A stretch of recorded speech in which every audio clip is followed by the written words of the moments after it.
신약성경 92쪽입니다. 한 절씩 교독하겠습니다. 제가 21절을 읽습니다.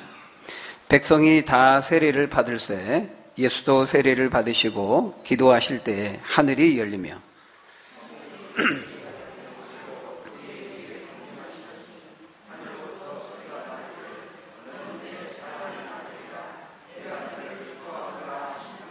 예수께서 가르치심을 시작하실 때에 30세쯤 되시니라. 사람들이 아는 대로는 요셉의 아들이니 요셉의 위는 헬리요.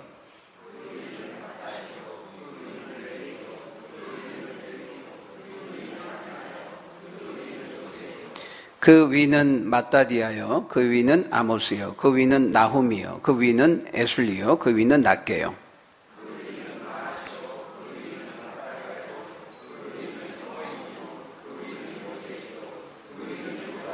그 위는 요하나니요, 그 위는 레사요, 그 위는 스룹바벨이요, 그 위는 수알데엘이요, 그 위는 네리요.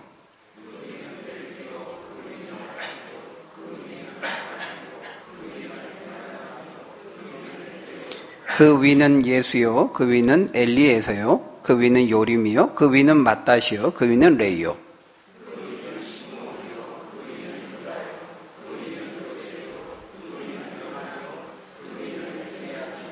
그 위는 멜레아요, 그 위는 맨나요, 그 위는 마따다요, 그 위는 나단이요, 그 위는 다윗이요.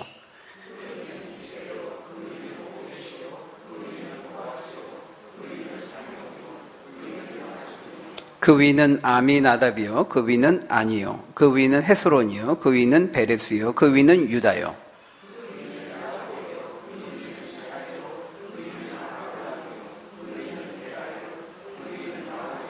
그 위는 수룩이요, 그 위는 루요, 그 위는 벨렉이요, 그 위는 헤보요, 그 위는 살라요.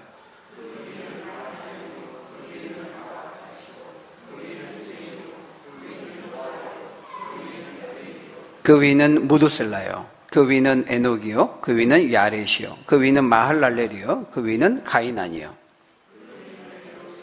그 위는 셋이요, 그 위는 아담이요, 그 위는 하나님이시니라. 아멘. 오늘 이제 본문은 드디어 이제 예수님의 공생애가 시작되고 있습니다. 공생애. 이 공생애라고 하는 것은 공식적인 생애 이런 말이죠. 그러니까 이때부터 예수님께서 이제 공식적으로 우리 죄인된 인류를 구원하시기 위한 십자가의 대속 사역을 이제 본격적으로 공적으로 이제 시작하게 되었다라는 것입니다. 그런데 누가는 이 그리스도요 구원자인 주인공으로서 예수님의 등장을 세례 받으시는 의식과 족보를 언급함으로 시작하고 있는 것입니다. 그러니까 예수님이 세례를 받으셨다라고 하는 것은, 이 세례를 받으신다는 것은 메시아로서 구원자로서의 그런 공식적인 임직식이라고 말할 수 있습니다. 취임식이라고 말할 수 있겠죠. 그리고 이어서 족보를 언급하고 있는 것은 바로 그 사실을 증거하고 뒷받침하기 위한 장치인 것입니다. 그래서 그 23절에 보면 예수님의 족보가 언급되고 있는데, 이때 예수님의 나이가 몇 살이었다고 말씀합니까? 예수님이 공생애를 시작하신 때가 30세쯤 되셨다, 이렇게 말하죠. 여러분, 왜 하필 이제 30세의 나이에 예수님이 이 대속을 위한 공생의 사역을 시작하셨을까요? 좀 더 젊은 10대나 20대 하실 수도 있었을 텐데, 아니면 좀 더 원숙한 40대, 50대에 이렇게 하셨을 수도 있었을 텐데요. 왜 30세에 하셨을까? 우리가 그 이유는 정확히 알 수가 없습니다. 성경에 말씀하고 있지 않기 때문에. 우리가 이제 대신에 몇 가지 추측은 해볼 수 있는 것이죠. 우리가 이제 민수기 4장 3절에 보면은 제사장들이 이제 회막에서 일을 시작하는 나이가 30세부터입니다. 30세부터 해서 이제 50세까지 성막에서, 회막에서 이제 일을 하도록 했는데요. 이런 것을 보면, 그러니까 30세부터 이제 사람이 가장 이제 왕성하게 일반적으로 이제 일을 시작할 수 있는 나이로 여겨졌기 때문이었을 것입니다. 요셉이 애굽의 총리가 되었을 때가 30세였습니다. 그리고 다윗도 30세에 이제 왕위에 오르게 되죠. 그리고 이제 신약에 가면 산에 들인 공 외에 그 회원이 될 수 있는 자격도 이제 30세가 되었을 때부터 이제 그 회원이 될 수가 있거든요. 우리가 이런 것을 보면은 한 인간으로서 그 일반적인 그 연륜을 감안해 볼 때 육체적으로나 또 정신적으로나 신앙적으로 가장 왕성하게 활동할 수 있는 그 시기를 한 30세 정도가 아니겠나 이렇게 우리가 생각해 볼 수 있는 것이죠. 그러니까 무엇보다도 예수님께서 우리 인간을 구원하시기 위해 오셨는데 한 인간으로서의 그 인간의 삶을 이해하기 위해서 공감하고 공유하기 위해서도 약간의 그 최소한의 시간이 필요한데 아마 그 기간을 한 30세까지 정도로 보시지 않았나 이렇게 생각이 되는 것이죠. 우리가 앞에서 예수님이 12살 때 유월절을 치르기 위해서 예루살렘에 방문했던 거 우리가 보았죠. 방문하고 예루살렘에 이제 안 가고 계시니까 간지에 알았는데 다시 이제 찾아서 이제 돌아가는 그 장면을 이제 기록하고 있는데 12살 때 일입니다. 그때 그 2장 51절에 보면은 그 에피소드가 끝나는 제일 마지막 절에 뭐라고 말하냐면 그 이후 예수님께서 함께 그 부모와 내려가서 나사렛에 이르러 순종하여 받드셨다 이렇게 말하고 있어요. 나사렛에 내려가가지고 순종하여 받드셨다. 여러분 이 말이 뭐냐면 그 육신의 부모인 요셉과 마리아의 그 장남으로서 아들로서 한 인간으로서의 그 역할과 사명을 이제 충실하게 감당하며 살았다는 것을 의미하는 것입니다. 아버지 요셉은 직업이 목수였죠. 근데 일반적으로 그 요셉의 육신의 아버지인 예수님의 육신의 아버지 요셉은 일찍 사망한 것으로 추정을 합니다. 왜냐하면 예수님 탄생 때 요때 12살 때 등장하고 그 이후로는 전혀 등장하지를 않아요. 그래서 아마 아주 젊은 나이에 사망한 것으로 이제 추측하는데 만일 그렇다면 장남이셨던 이제 예수님이 그 가정의 모든 생계를 책임지고 담당했다는 것을 알 수가 있어요. 그때에도 예수님께서 집에 먹을 것이 없고 돈이 떨어졌을 때 막 기적을 베풀어 가지고 그 문제를 해결했던 게 아니에요. 돌이 떡이 될지니라, 돌이 돈이 될지니라, 뭐 집에 돈이 없으면 다 기적으로 그런 능력으로 그렇게 해결하신 것이 아니었죠. 철저하게 목수의 아들로서 노동하면서 땀을 흘리면서 먹고 사는 그 생계의 문제가 얼마나 힘들고 고달픈지를 온몸으로 느끼시면서 그렇게 사셨다는 거예요. 바로 그렇게 우리 인간들이 일반적으로 겪는 그 의식주의 문제와 삶의 문제를 온몸으로 경험하면서 사셨는데 그 기간이 30세까지였다 이렇게 말씀하는 것이죠. 그래서 사람들은 거기 23절에 보니까요 예수님을 어떻게 알았다고 말씀합니까? 사람들이 아는 대로는 요셉의 아들이니 이렇게 말하고 있어요. 왜냐하면은 사람들이 바로 어제까지 30세가 되기까지 예수님이 열심히 목수의 아들로서 노동하고 힘겹게 일하면서 땀을 흘리면서 그렇게 살아왔다는 것을 옆에서 쭉 다 지켜봤다는 거거든요. 그러니까 예수 하면 요셉의 아들이지, 그 목수의 아들이 아니냐. 어제까지 계속 막 그 땀 흘리면서 그 목수의 일을 하면서 가정의 생계를 꾸려나가고 했던 바로 그 인간 요셉의 아들로 사람들이 여겼다는 거예요. 그러니까 심지어 그 예수님의 동생들도 성경의 기록을 보면 예수님의 공생의 사역을 시작하시고 내가 메시아다 이렇게 가르치고 치료하고 전파하는 사역을 하셨을 때 동생들도 믿지를 못했습니다. 아니 우리 형님이 미쳤나? 우리 형님이 돌았나? 왜 저래? 에? 왜냐하면 예수님이 지금까지 30세가 되기까지 목수의 일을 하면서 배고픔을 느끼면서 피곤함을 느끼면서 그런 인간으로서의 삶을 살아왔던 것을 옆에서 동생들이 가족들이 다 이제 지켜봤던 거거든요. 그러니까 가족과 동생들이 그렇게 느낄 정도면 이웃 사람들은 어떠했겠습니까? 그래서 사람들이 아는 대로는 요셉의 아들이니라는 말의 의미가 바로 그거인 것이죠. 그런데 지금 누가는 이 족보를 통해서 지금 뭘 말하고자 하는 거예요? 바로 그 요셉의 아들로 여겨졌던 그 예수가 누구라는 것입니까? 거기 보니까 요셉의 위는 헬리요, 그 위는 마따시요, 그 위는 레이요, 그 위는 멜기요. 그렇게 쭉 올라가서 어디까지 갑니까? 거기 38절에 보니까 그 위는 에노스요, 그 위는 셋이요, 그 위는 아담이요, 그 위는 하나님이시니라. 뭘 말하고자 하는 거예요? 바로 사람들에게 요셉의 아들로 여겨졌고 목수의 아들로 여겨졌던 한 인간으로만 여겨졌던 그 예수가 사실은 하나님의 아들이시고 구원자시라는 것입니다. 하나님께서 아담에게 약속하셨던 바로 그 여자의 후손이라 하는 것이죠. 여기 족보에 최종적으로 아담을 언급하고 있는 이유가 무엇입니까? 우리 마태복음에 보면 마태복음 1장의 족보가 나오죠. 근데 그때의 족보는 아브라함부터 시작을 합니다. 그래서 예수님이 아브라함과 다윗의 자손으로 오셨다는 것을 강조하고 있는데, 이 누가복음에 나오는 이 족보는 마태복음 1장에 나오는 족보와 좀 달라요. 다른 점들이 좀 많아요. 이 족보만 다 설명할 수는 또 없습니다. 이 족보가 또 해석하기 굉장히 어려운 그 족보 중에 하나거든요. 거기 보면은 그 다윗, 그 31절에 보면 이제 다윗, 그러니까 밑에서 위로 올라가죠. 마태복음 족보는 위에서 밑으로 내려오는데, 그 다윗에서부터 아담까지는 거의 뭐 동일하죠. 몇 가지 그 발음이 좀 다를 뿐이죠. 뭐 노아의 아버지는 라멕이라고 하는데 여기 보니까 레멕 뭐 이렇게 됐는데, 이런 좀 발음의 약간상의 차이를 제외하고는 거의 동일한데, 다윗에부터 그 밑으로 내려올 때 마태복음 족보는 다윗의 아들이 이제 솔로몬이잖아요. 솔로보암, 르호보암 이렇게 쭉 가는데, 여기는 나단으로 나오고 있거든요. 그러니까 나단도 다윗의 아들은 맞기는 한데, 그래서 이게 이제 그 마리아의 그 족보를 결혼했기 때문에 그 요셉의 족보로 한 게 아니냐. 많은 학자들이 이걸 해석하는데 좀 난점이 있습니다. 어쨌든 그 세부적인 해석의 부분에 있으면 어려움이 있지만, 이 족보를 통해서 누가가 말하고자 하는 것은 바로 그거예요.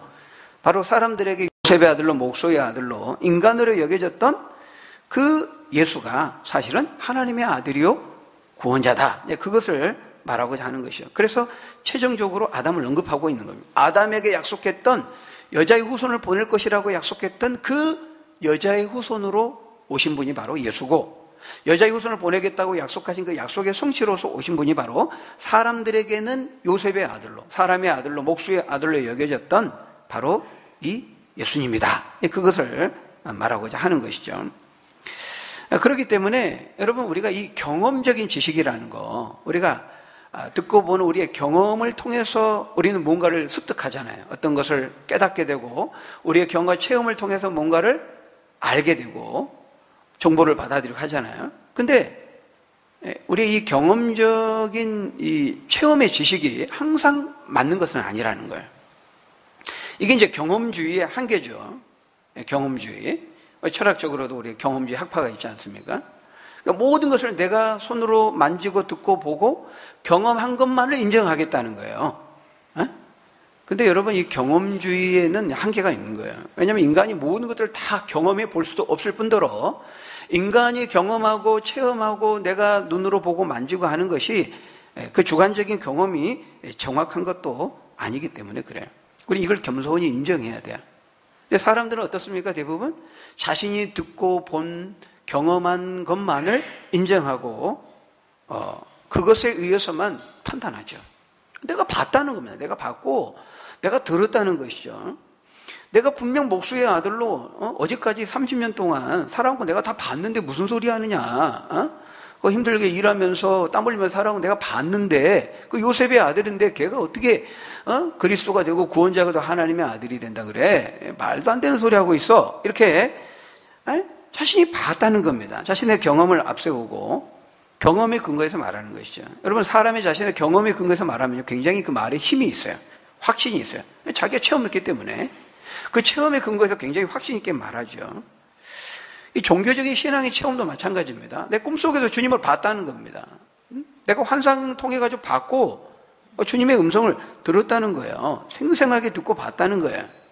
근데 성경에 비추어 살펴보았을 때 그게 맞지가 않는 거죠. 그럼 어떻게 해야 됩니까? 자신의 종교적인 주관적인 체험을 내려놓아야 되죠. 근데 이제 난 성경 그런 거 뭐 복잡한 거 모르겠고 나는 아무튼 내가 봤다니까, 내가 체험했어. 뭐 그러면 끝나는 거예요. 여러분, 그러면 안 된다는 것이죠. 그거는 자기를, 그 인식의 주체인 자기를 절대시하는 거예요. 자신의 판단력을 최고의 우위에 두는 거죠. 그렇지만 여러분, 인간의 체험적인 판단 능력이라고 하는 것은 온전하지가 못해요. 우리가 이 나무 막대기를 물에다 딱 이렇게 담가 놓으면 어떻습니까? 어떻게 보이죠? 막대기가 휘어져 보입니다. 그죠? 막대기를 다시 딱 빼면 분명히 반듯한데 물속에 딱 집어넣으면은 이렇게 휘어져 있는 것처럼 보이잖아요.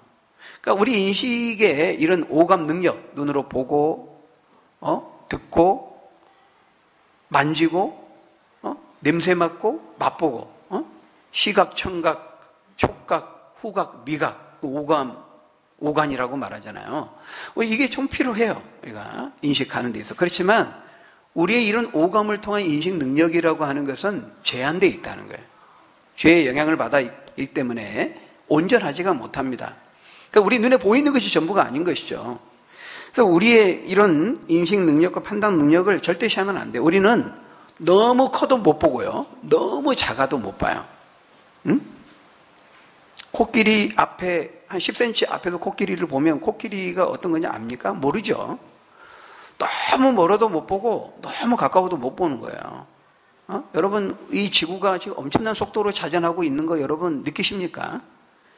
여러분 이 지구가 엄청난 속도로 돌고 있지만은 뿐만 아니라 엄청난 소리를 내면서 이 지구가 자전하고 있거든요. 여러분 그 소리 들리십니까? 우리가 그 뭐 헤르츠라 그러는데 그 주파가 그 2만 헤르츠가 넘어가면 너무 고주파이기 때문에 인간이 듣지를 못한다 그래요. 그러니까 사실 이 지구가 자전하면서 엄청난 소리를 내는데 만약 그 소리를 다 인간이 그 소음을 듣는다면 아마 다 미쳐버릴 겁니다. 근데 하나님이 그거를 적절하게 듣지 못하도록 조정을 해 놓으셨어요. 응? 그래서 우리가 못 듣는 겁니다. 근데 그러나 기계나 이런 장치를 이용하면 이제 그걸 듣는 거죠. 예? 그래서 우리가 내가 안 들린다고 해서 내 귀에 안 들린다고 해서 지구가 자전할 때 소리가 안 난다. 이렇게 말하면 그거 틀렸다는 거예요. 예? 인간의 판단 능력이라고 하는 것은 제한된다는 것이죠. 그러니까 너무 작아도 너무 커도 못 보기 때문에 현미경이나 망원경에 이제 도움을 받으면 이제 그때 비로소 우리가 보게 된다는 것이죠. 그러니까 인간이라고 하는 그 존재가 절대로 완전하지 못하고 한계를 가지고 있다는 것입니다. 제가 예전에 이제 한 TV를 보는데, 어느 아프리카 부족을 찾아가 가지고요. 탐사를 하면서 취재를 한 것을 이제 보여주는 거예요. 다큐멘터리 같은 형식으로. 근데 이제 어떤 논지로 이제 방송을 하냐면은 이제 그 부족이 이제 일부 다처제하는 한 남편과 여러 부인을 거느리는 그런 부족이에요. 근데도 이제 굉장히 행복하게 평화롭게 잘 산다. 요걸 이제 보여주더라고요. 또 다른 부족은 찾아가고 거기는 또 반대로 일처다부제입니다. 예. 아내는 한 명인데 이제 남편이 여럿인 거죠. 근데 거기도 뭐 평화롭게 뭐 행복하게 잘 산다. 뭐 요걸 이제 말하고자 하는 것 같아요. 그러면서 이제 그 일부 다처제하면서 몇 명의 부인들 뭐 다 하는 인터뷰 하지를 않지만 이제 두세 사람, 제가 그때 기억으로 두세 사람 이렇게 인터뷰를 하는데 뭐 여러 부인이 있는 것에 대해서 어떻게 생각하면 이렇게 하니까 뭐 괜찮아요. 뭐 문제없이 잘 지내요. 뭐 이런 식으로 이제 인터뷰를 하는 거죠. 이제 그런 걸 보면서 이제 결국 이제 방송사 말하고자 하는 것은 꼭 일부 일처가 옳은 것이고 그것만이 행복한 것은 아닐 수 있다. 그런 편견과 우리가 선입견일 수 있다. 뭐 이것을 이제 말하고자 하는 것 같아요. 근데 여러분 생각해 보세요. 거기서 뭐 한 10년, 20년 산 거 아니잖아요. 오랫동안 살면서 그 사람들을 정말 밀착해가지고 내밀하게 뭐 취재한 것도 아닌데 그 사람들이 그냥 인터뷰하는 거, 그냥 말하는 거, 그것만 외적으로 피상적으로 보는 것으로 판단할 수 있나요? 그거는 이미 그런 체제의 수능이 되어 있기 때문에 그것을 그 체제를 한가할 수 없기 때문에 그 수능하면서 사는 겁니다. 그 여인들이 거기서 막 다투고 싸우고 이제 그래봤자 안 되기 때문에 그 사는 거지. 그렇기 때문에 평화롭고 행복하게 아무 문제 없이 갈등 없이 산다 이렇게 말할 수 없는 거예요. 여러분 성경에 보면은 아브라함도 어떻습니까? 아브라함도 하나님 말씀 어기고 그 여종 하갈을 취해서 아들을 낳잖아요, 이스마엘을. 그래서 그 본처인 사라와 어땠습니까? 관계가 좋았습니까? 많은 갈등이 있었어요.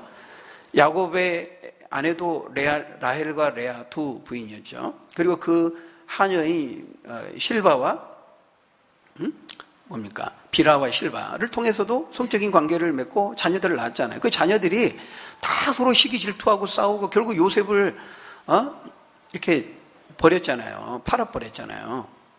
거짓말하고 속이고 미워하고. 여러분 다윗의 부인도 여럿이다 보니까 그 배달은 그 자녀들을 서로 칼부림하고 죽이고 그러지 않아요?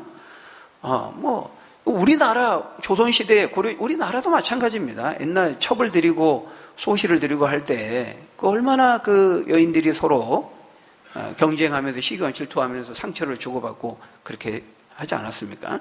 그런데 거기 잠깐 취재하면서 인터뷰 그 말 이렇게 하면서 그 몇 사람의 특정 부족의 그 경험을 근거로 해가지고 얼마든지 또 이렇게 해도 행복하게 잘 살 수 있다 이렇게 말하는 거는 그 특정 부족 몇 사람의 그런 더군다나 피상적인 경험에 근거해서 그렇게 말하는 것은 너무 잘못된 주장인 것이죠. 엉터리 주장인 것이죠. 우리가 여러분 그런 거 보면서 저럴 수도 있겠구나. 저렇게도 행복하게 살 수 있겠네. 성경 말씀이 맞지 않을지도 몰라. 꼭 일부 일체자 아닐지도 몰라. 아니어도 행복하게 살 수 있을지도 몰라. 이렇게 혼돈에 빠지면 안 된다는 거예요. 몇 사람의 그런 삶의 어떤 사람들의 경험이나 경험적인 진술에 의해서 우리가 헷갈리거나 혼돈에 빠지면 안 된다는 거죠. 동성애자들은 말합니다. 우리는 너무 지금 행복하게 살고 있어요. 바람을 피우고 불륜에 빠진 영화 감독 말합니다. 우리는 너무 행복해. 진정한 사랑을 찾았어요. 마약하는 사람도 말하죠. 진정한 쾌락과 행복 이것을 능가할 건 없어요. 이렇게 자신의 경험과 체험에 근거해서 확신적으로 말하지만은 우리가 그런 말을 들을 때 헷갈리거나 흔들리거나 요동하면 안 된다는 거예요. 진짜 그런가? 혹시 성경 말씀이 틀린 건 아닐까? 여러분 절대 그렇게 생각할 필요가 없는 거예요. 여러분 하나님의 말씀이 우리의 기준이 되는 겁니다. 하나님의 말씀. 네. 여러분 하나님이 한 남자와 한 여자가 한 몸을 이루어서 부모를 떠나 가정을 이루도록 그렇게 정해 주셨잖아요. 그렇게 말씀해 주셨잖아요. 그렇게 살 때 인간이 가장 행복한 가정을 이룰 수 있기 때문에 하나님이 그렇게 말씀하신 겁니다. 인간의 어떤 경험적인 동성애 부부도 행복하게 사는 것처럼 경험적으로 이렇게 그들이 말하고 보여줘도 그걸 믿으면 안 된다는 거예요. 절대 동성애 부부 오래 못 가죠. 여러분 아시는 바와 같이 계속 파트너를 바꾸게 되어 있습니다. 그러니까 그런 겉에서 보이는 피상적인 경험적인 진술에 의해서 흔들리면 안 된다는 거예요. 하나님처럼 우리 가정에 대해서, 인생에 대해서, 결혼에 대해서, 성에 대해서, 행복과 불행에 대해서 더 잘 아시는 분은 없어요. 왜? 하나님은 그 모든 것을 만드신 저자이기 때문에, 지은이이시기 때문에 하나님보다 더 잘 아시는 분은 없는 거죠. 그러니까 하나님께서 우리에게 모든 판단과 결정의 기준으로 주신 것이 바로 하나님의 말씀이거든요. 그러니까 우리가 그런 부분에 있어서 헷갈리거나 흔들리면 안 돼요. 우리의 경험과 체험을 절대시하면 안 된다. 그건 교만입니다. 인간이 자신의 경험과 체험에 근거해서 모든 것을 판단하는 것은 교만이죠. 인간은 절대로 만물의 척도가 기준이 될 수가 없는 것입니다. 많은 한계와 죄의 연약함을 가지고 있기 때문에 그런 것이죠.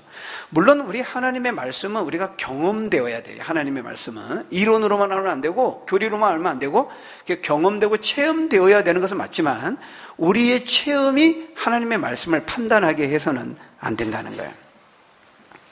하나님의 말씀이 우리의 기준이 되어야 됩니다. 여러분 바라기는 오직 하나님의 말씀만이, 하나님만이 우리의 삶의 등불이요 빛이요 삶의 기준으로 삼고 살아가는 여러분 되시기를 예수님의 이름으로 간절히 축원합니다. 자, 그래서 사람들에게 요셉의 아들이라고 여겨졌던 그 예수님께서 드디어 이제 30세가 되심에 공적인 사역을 시작하시는데 이제 세례를 요단강에서 세례를 받으심으로 시작하시는 거예요. 그래서 거기 21절에 보니까 백성이 다 세례를 받을 때 예수도 세례를 받으셨다 이렇게 말씀합니다.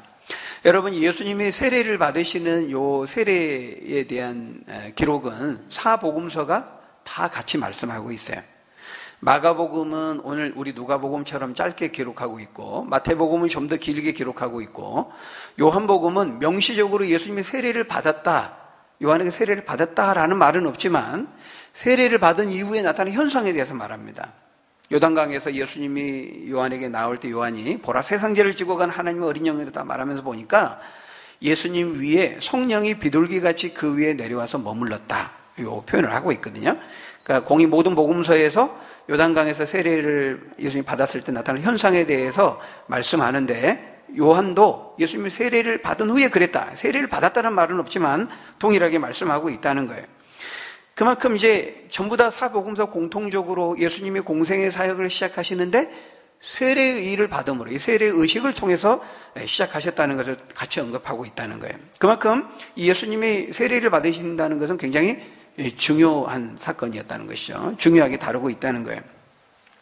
여러분, 왜 예수님이 세례 받으시는 사건이 중요할까요? 여기 보면 삼위 하나님이 다 출동하고 계시거든요. 예수님이 세례 받으실 때 거기 22절에 보면 성령 하나님이 등장하죠.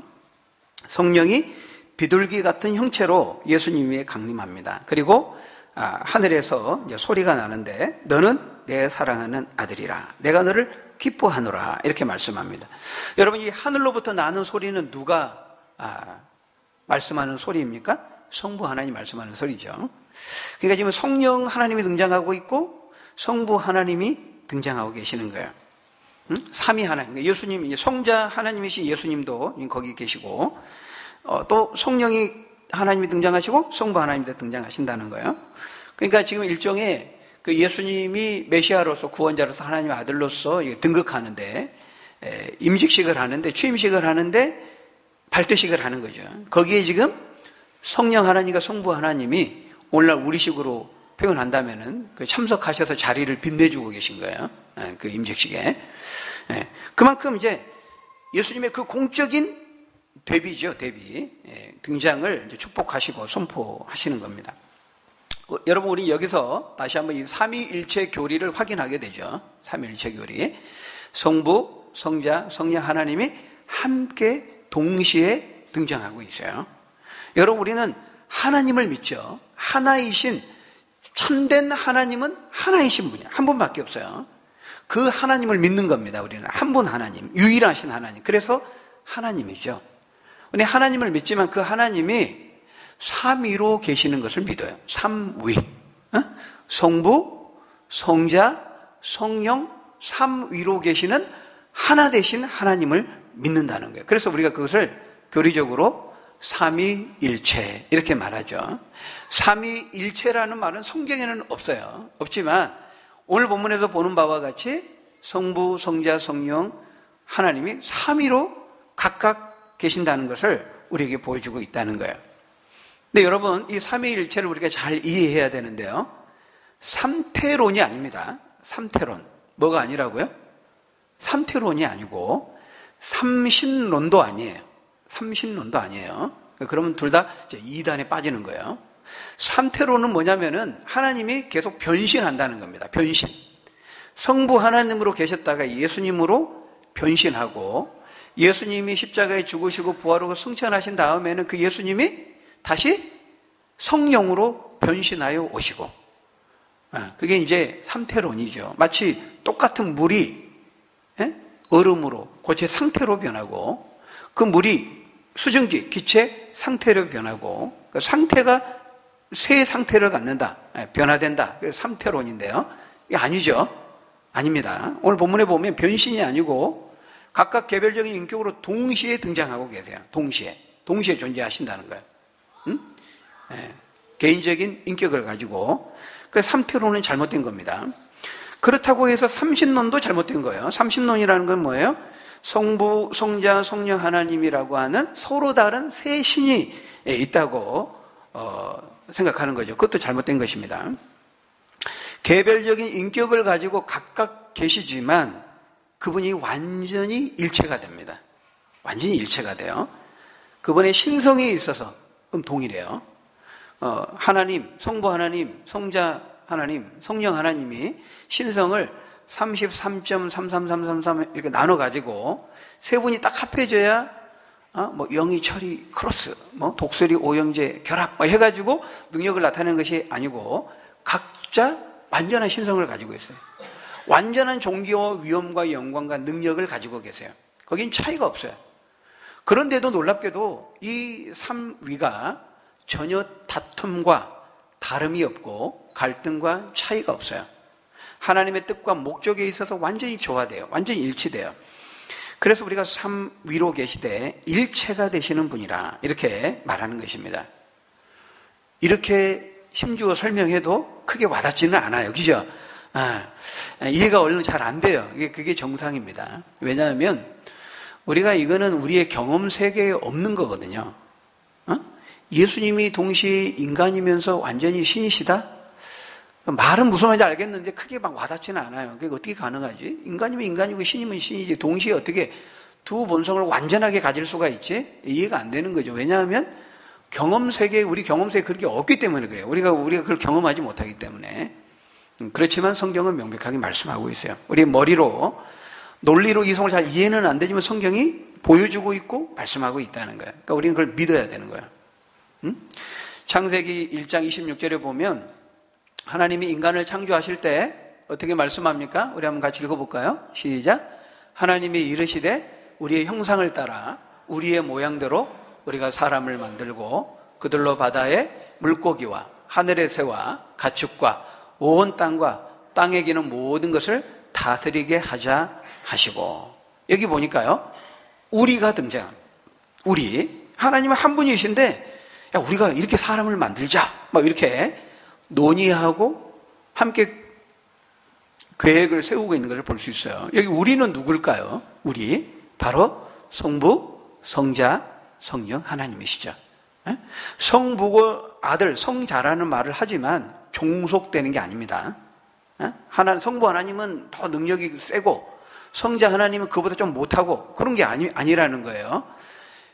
구원의 사역을 이루는 그 역할의 측면에서 성부, 성자, 성령을 이렇게 나누어지는 겁니다. 아들의 역할을 하시는 거지 능력과 신성에 있어서 종속되는 게 아니에요. 그럼 이단입니다. 그러니까 신성과 능력에서 하나님과 동등할 권세를 취할 것으로 여기지 아니하고 하나님과 똑같은 동등할 권세를 가지고 있는 그것을 양보하고 내려놓으시면서 사람으로 오신 거예요. 구원을 이루기 위해서. 그러니까 이 삼위 하나님과 서로 논의하고 있잖아요. 창세기 1장부터 등장하고 계시는 거예요. 영원 전부터 성부, 성자, 성령으로 계셨다가 그 제2위이신 성자 하나님이 지금으로부터 2000년 전에 예수라는 사람으로 오신 겁니다. 성부 하나님이 아니고 제2위이신 성자 그 하나님이 영원 전부터 계셨던 성자 하나님이 예수라는 사람으로 오신 거죠. 무슨 말인지 아시겠죠? 네. 그래서 성경은 이 삼위 하나님을 말씀하고 있다는 거예요. 그리고 그 2위이신 성자 하나님께서 예수라는 요셉의 아들로, 사람의 아들로 오신 거예요. 그런데 지금 그 예수님이 하나님의 아들로서 구원의 사명을 공적으로 시작하신다는 것을 이 세례라는 의식을 통해서 세상에 선포하고 있는 거예요. 일종의 선포식, 발대식을 하고 있는 것이죠. 우리도 작년에 이제 임직식을 하지 않았습니까? 그 임직식은 제가 지금부터 하나님의 일꾼으로서, 직분자로서 주의 몸된 교회와 하나님 나라를 헌신하며 살겠습니다. 섬기겠습니다. 그렇게 다짐하고 선포하는 것이죠. 하나님 앞에 사람 앞에 고백하는 것입니다. 일종의 그런 것처럼 지금 예수님께서 공생애를 시작하시면서 이 세례 의식을 통해서 그걸 선포하고 있는 거예요. 굉장히 큰 이제 공적인 대속의 사역을 이제 출범시키고 본격적으로 시작하는 그 역사적인 큰 전환점이기 때문에 성부 하나님, 성령 하나님이 같이 등장하시면서 그걸 공인하고 인정하고 축복하고 계신 것이죠. 여러분 사실 예수님은 세례를 받으실 필요가 없는 분입니다. 그렇죠? 왜냐하면 이 지금 요한이 베푸는 세례는 어떤 세례라 그랬죠? 죄를 사하게 하는 회개의 세례를 선포한 거죠. 예수님은 죄가 없으시잖아요. 예수님 죄가 없습니다. 성령으로 잉태되셨을 뿐만 아니라 또 사시면서 한 번도 율법을 어기신 적이 없어요. 죄가 없으신 분이기 때문에 세례를 받으실 필요가 없지만 예수님의 세례를 받으셨다는 거예요. 왜 세례를 받으셨을까요? 죄가 없으신데도 왜 세례를 받으셨죠? 그는 우리를 대표하는 머리로서, 우리의 대표로서 세례를 받으신 것입니다. 우리를 구원하시기 위해서 우리의 대표로서 장차 세례를, 성령과 불로 세례를 받게 될 우리들을 대신해서 먼저 머리로서 세례를 받으신 것이죠. 그러니까 그거는 이제 우리 자신과 주님을 이제 동일시 하신 것입니다. 우리를 구원하시겠다. 인간 편에서 우리를 구속하시겠다고 하는 어떤 그런 이제 출사표를 이제 던지신 것이라고 말할 수 있죠. 세상을 향한 선포죠. 그래서 여러분, 우리가 성령으로 세례를 받고 물 세례를 받는다는 것은 그 바로 세례라는 의식을 통해서 우리보다 먼저 우리를 대표해서 세례를 받으신 그 주님과 하나가 되는 것을 의미하는 거예요. 주님과 연합되는 것을 말하는 거예요. 공적으로 선포하는 거예요. 물론 그게 실제로 이루어진 것은 그 전이죠. 전이라 그랬죠. 성령으로 세례를 받은 자가 물 세례를 형식으로 받는 거라 그랬잖아요. 사람의 공적으로 선포하는 거니까. 그러니까 우리가 정말 주님께 속한 자가 됐다는 그 우리 안에 성령이 찾아오시고 내가 성령의 세례를 받은 자로서 주님과 이제는 하나 되고 연합되었다는 것을 공적으로 이렇게 예수님이 세상을, 인간을 구원하시겠다고 하는 걸 공적으로 세례라는 의식을 통해 세상을 향해 선포하는 것처럼 우리도 세례를 받을 때 내가 이제는 한 인간으로서의 신용화가 아니라 하나님께 속한 하나님의 아들로서 그분과 연합된 하나님의 자녀라는 것을 세상에 선포하는 그 의식이 바로 세례인 것이죠. 그래서 여러분, 거기 22절에 보면 예수님께 세례를 받으시고 기도하실 때 일어난 일을 말씀하는데 어떤 일이 일어났습니까? 하늘이 열리면서 성령이 비둘기같이 그 위에 강림하셨고요. 하늘로부터 소리가 났어요. 너는 내 사랑하는 아들이라 내가 너를 기뻐하노라. 하나님께서 예수님을 향해 하신 말씀이죠. 그러니까 지금 삼위 하나님 사이에 그 관계 속에서 오늘날 우리식으로 표현하면 지금 꿀이 뚝뚝 떨어지고 있는 거예요. 삼위 하나님의 그 친밀함의 관계를 우리가 보여주는 거죠. 성령은 임하셔가지고 예수님께 성령으로 충만케 하시면서 능력을 이제 구속 사역을 이루기 위한 그 능력을 성령께서 이제 불어넣어 주시고 계시는 거예요. 옆에서 응원하시는 거예요. 성령의 능력으로, 충만함으로. 그리고 성부 하나님은 지극한 사랑과 기쁨을 표현하고 계세요. 이는 내 사랑하는 아들이요 내 기뻐하는 자라. 사랑과 기쁨을 표현하고 계신 것이죠. 여러분, 이것은 예수님께 이루어진 일이고 예수님을 향해 하신 말씀이지만 세례를 통해서 같은 세례를 받은 우리를 향해서도 동일하게 하신 말씀이라는 거예요.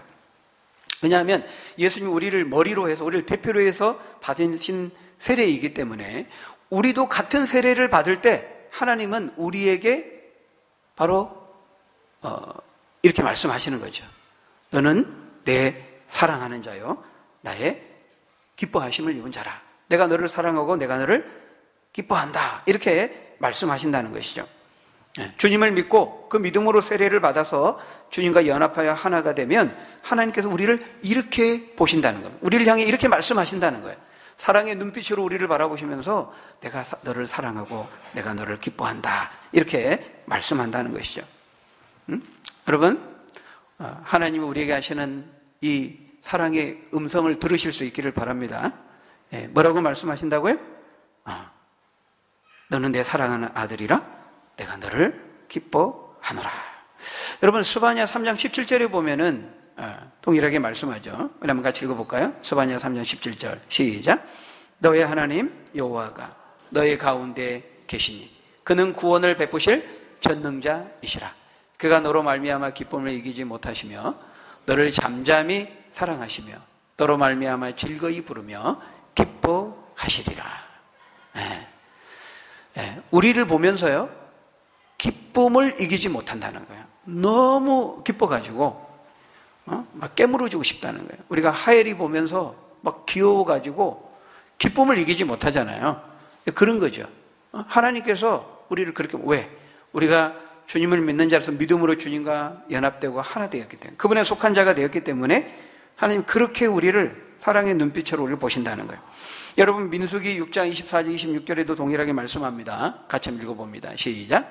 여호와는 내게 복을 주시고 너를 지키시기를 원하며 여호와는 그의 얼굴을 내게 비추사 은혜 베푸시기를 원하며 여호와는 그 얼굴을 내게로 향하여 드사 평강 주시기를 원하노라 할지니라 하라. 여기 보니까요, 하나님께서 얼굴을 우리에게로 돌리신대. 이 얼굴은 미소진 얼굴이죠. 친밀함의 얼굴이죠. 얼굴을 대면하시면서 우리와 사랑의 그 눈맞춤을 하면서 우리를 바라보시면서 우리를 축복하시고 우리에게 평강 주시기를 원하신다고 말씀하고 있는 것이죠. 그 친밀함의 꿀이 이제 뚝뚝 떨어지는 겁니다. 하나님께서 우리를 보실 때 어떻게 보시느냐, 우리를 어떻게 생각하시느냐, 예수님을 믿는 자에게, 예수님을 믿고 믿음으로 세례를 받고 그분과 연합되고 하나 된 우리들을 주님이 이렇게 보시고 이렇게 생각하신다 말씀합니다. 여러분, 말씀을 마치겠습니다. 예수님이 공적인 구원의 사역을 시작하면서 두 가지 능력으로 무장되고 있는 거예요. 하나는 성령의 능력으로, 성령의 충만케 하신 능력으로, 또 하나는 하나님의 사랑의 능력으로 무장되고 있어요. 그리고 이제 본격적으로 이제 그 사역들을 해 나가시는 겁니다. 여러분, 우리에게도요, 주의 일을 하는 주의 일꾼인데 우리에게도 이 두 가지가 필요해요. 성령의 충만함. 그래서 나중에 사도들, 제자들도 마가의 다락방에서 성령이 불같이 임하고 그 성령의 능력을 힘입은 다음에 이제 부활의 증인으로서 나가서 목숨을 아끼지 않고 담대하게 그 성령의 능력을 힘입어서 사역을 하잖아요. 우리가 하나님 일을 하는데 우리에게도 사실은 이 성령의 능력이 필요한 것입니다. 그 또 하나는 하나님의 사랑의 능력인 것이죠. 주님께서 우리를 얼마나 사랑하시는지를 우리가 알고 그 아는 만큼 우리는 헌신하고 주의 일을 감당할 수 있게 되는 것이죠. 여러분, 어떤 상황 가운데서도 요셉의 아들로 오신 그 예수님이 하나님의 아들이라고 하는 그 믿음의 분명한 확신을 가지시고 성령의 능력과 하나님의 사랑의 능력을 힘입어서 어떤 환경 속에서도 이기며 승리할 수 있는 하나님 기쁘시게 하는 저희 여러분들이 다 되시기를 예수님의 이름으로 간절히 축원합니다. 네, 기도하겠습니다. 아버지 하나님, 감사합니다. 아버지 하나님, 많은 경우에 우리의 경험적인 지식으로 판단으로 판단할 때가 많습니다. 그러나 우리 눈에 보이는 것이 전부가 아님을 알게 하시고 우리가 주목하는 것은 눈에 보이는 것이 아니요 보이지 않는 것이니 보이는 것은 잠깐이요 보이지 않는 것은 영원함이니라 말씀했습니다. 기록된 하나님의 말씀을 근거로 해서 요셉의 아들로 사람의 아들로 오신 그 예수님이 구원자시고 하나님의 아들이시고 참된 메시아임을 우리가 흔들림 없이 믿고 그분을 통하여 믿음과 세례로 하나 되고 그래야 성령의 충만함과 하나님의 그 사랑의 능력으로 이기며 승리하며 하나님의 뜻을 이루며 살아가는 우리 믿음의 사람들 다 될 수 있도록 하나님 복의 복을 더하여 주옵소서. 예수님 이름으로 기도드리옵나이다. 아멘.